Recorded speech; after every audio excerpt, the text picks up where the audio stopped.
जे झाले ते चांगलंच झाले असं समज. आता का झालं, कशासाठी झालं, त्या का गेल्या हे सगळं मी तुला सांगत नाही बसत.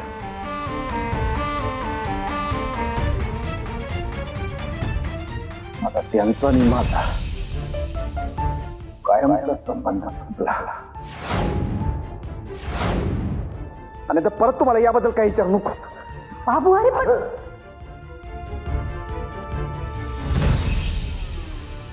झालं.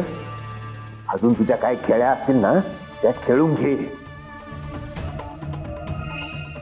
तुला सांगितलं होतं ना मी, अगं ती माई आहे माई.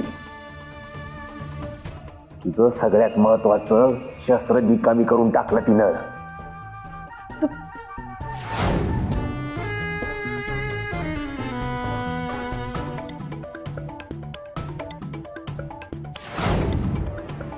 तेजा ऐक, तेजा ऐक, तेजा थांब. काय चाललंय? थोड्या वेळासाठी अण्णांचं औषध आणायला मी काय बाहेर गेले, तिथे एवढं काय काय होऊन बसलंय. मगाशी तुझा फोन लागत नाही म्हणून मला खंडरचा फोन आला. तेव्हा त्याच्याकडून कळलं की वैदे कुठेतरी बापट गल्लीतून एकटीच जाताना दिसली त्याला. खूप रडत होती ती, म्हणून सगळं सोडून धावत पळत घरी आले तर इथे मला वेगळंच काहीतरी कळतंय. तू वैदेला घराबाहेर काढलंय. मला याविषयी आता कोणाशी काही बोलायचं नाही, तू जायच ना. असं कसं बोलायचं नाहीये, असं कसं बोलायचं नाहीये. हे बघ, तू वैदेवीसोबत जे काही वागलंय ते अत्यंत चुकीचं आहे. आणि तुमच्यात जे काही प्रॉब्लेम्स असतील ना ती बसून सॉर्ट आउट होऊ शकतात. त्यामुळे जा आणि आत्ताच्या आत्ता तिला घरी परत घेऊन ये. दिदे काय बोलतेस तू? डोक्यावर पडलीस काय? तुला काय माहित नाही ना म्हणून तू बोलतीये. माहित नाहीये त्यांनी काय केलंय ते सगळं मी माझ्या कानाने ऐकलंय, डोळ्यांनी बघितलंय. ते जा. कधी कधी ना आपण जे डोळ्यांनी पाहतो, जे ऐकतो ते पूर्ण सत्य नसतं. दिदे इथं माझं आयुष्य उद्ध्वस्त झालंय, माणसावरचा विश्वास उडालाय. पण तू मला धीर द्यायचा सोडून त्यांची बाजू घेतेस. अरे पण तेजा, आता मला कोणाशी काही एक बोलायचं नाही हे मी सांगितलंय तुला आधी. तू जायच ना. ठीक आहे, जाते मी. पण एक गोष्ट लक्षात ठेवते जा, कधी कधी रागाच्या भरात आपण जे काही निर्णय घेतो ना ते आपल्यासाठी आयुष्यभराची शिक्षा बनतात. प्रेमात गैरसमज होतात तेजा, पण म्हणून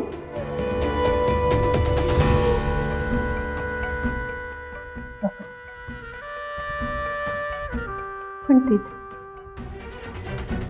तू वैदेही सोबत जे काही वागलायस ना याचा तुला पश्चाताप होणार, खात्री आहे मला.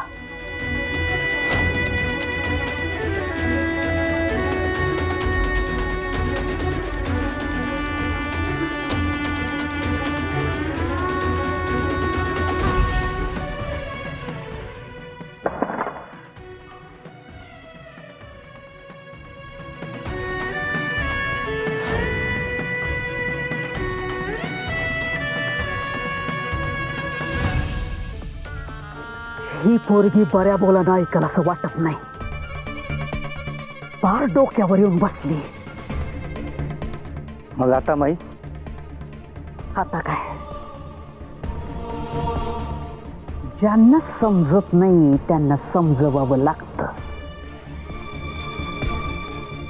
आणि ज्यांना समजावून सांगूनही जे समजत नाही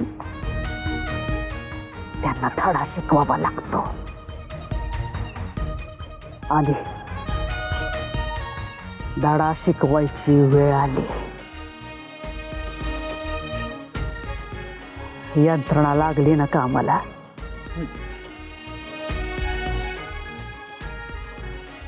अड्ड्यावर या सगळ्यांनी आत्ताच्या आत्ता.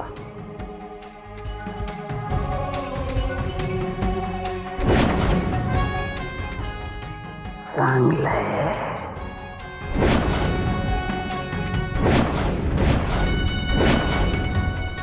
बोला माई साहेब. एक काम करायचंय.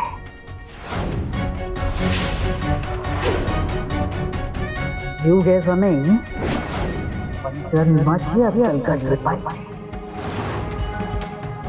फुलपाखरासारखं रंग उधळत फिरते ती,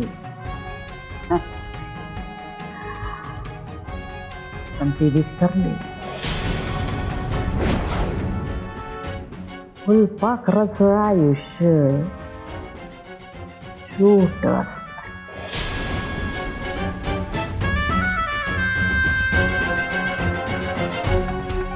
चिरडून टाका.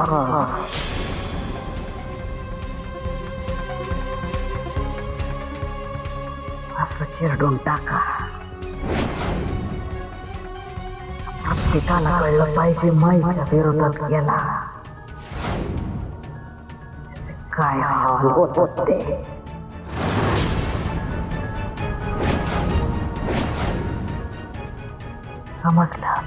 समजलं माई साहेब, तुमचं काम होईल.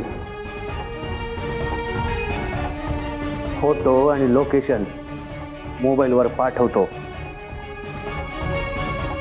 काही जरी चूक झाली तर तुमच्या समध्यांचं श्वास घेणं अवघड करीन.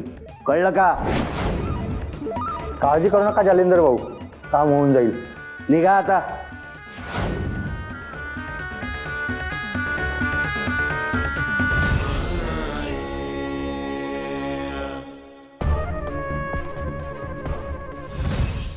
माई, एक कळलं नाही, जर गुंडच पाठवायचे होते तर मुंबईचं तिकीट का दिलं? जालिंदर,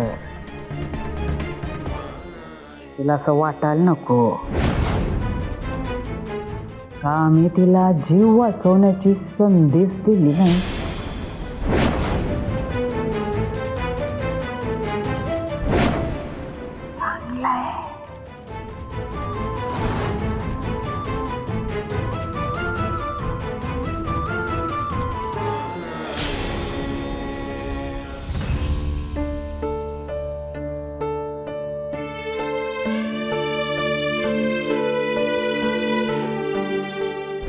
कॉन्ट्रॅक्टमध्ये जसं ठरलं तसं महिन्याचा हप्ता, ते सगळं मी आता वैदिवर सोपून मोकळा झालोय.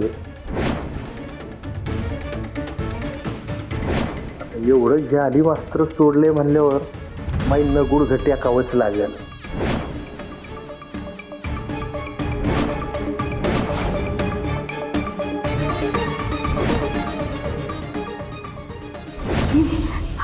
हात जोडते तुमच्या पुढं, पण आमची एवढी अडचण समजून घ्यावं. हे सगळे एवढे पैसे आहेत आमच्याकडे.